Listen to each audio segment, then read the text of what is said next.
Hi hello అందరికీ నమస్తే. Welcome to today tomato market rate. మీలో ఎవరైనా కొత్తగా మా ఛానల్ చూస్తుంటే ఇంతవరకు సబ్స్క్రైబ్ చేసుకోలేదంటే దయచేసి మర్చిపోకుండా సబ్స్క్రైబ్ చేసుకోండి. అలాగే గంట సింబల్ పైన క్లిక్ చేయండి. మేము చేసే ప్రతిరోజు వీడియో మీరు మిస్ కాకుండా మీ మొబైల్లో చూడొచ్చు. మీరు చూస్తున్నారు అనంతపురం మార్కెట్. ఈ రోజు డేట్ వచ్చేసి 19వ తేదీ 7వ నెల 2024 సంవత్సరం. ఇక ఈ రోజు ధరలు ఎలా వెళ్తున్నాయో చూసుకున్నట్లయితే ఇక్కడ వచ్చేసి అనంతపురం మార్కెట్లో చిన్న బాక్సులు మాత్రమే ఉంటాయి, 15 కేజీల బాక్సులు.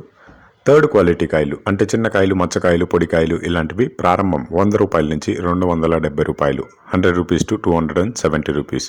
అలాగే సెకండ్ క్వాలిటీ కాయలు అంటే మీడియం సైజ్ కాయలు, యావరేజ్గా ఉన్న కాయలు వచ్చేసి 280 రూపాయల నుంచి 540 రూపాయలు, 280 రూపీస్ టు 540 రూపీస్. అలాగే ఏ గ్రేడ్ కాయలు అంటే పెద్ద కాయలు, సైజు కాయలు, క్వాలిటీ కాయలు, టాప్ అండ్ టాప్ క్వాలిటీ ఉండే కాయలు వచ్చేసి 550 రూపాయల నుంచి 770 రూపాయలు, 550 రూపీస్ టు 770 రూపీస్. ఇవి అనంతపురం టమాటా మార్కెట్లో ఈరోజు ధరలు అనేవి. ఇక ఈ వీడియోలో ఇన్ఫర్మేషన్ మీకు యూస్ఫుల్ అనిపిస్తే దయచేసి ఒక లైక్ కొట్టండి.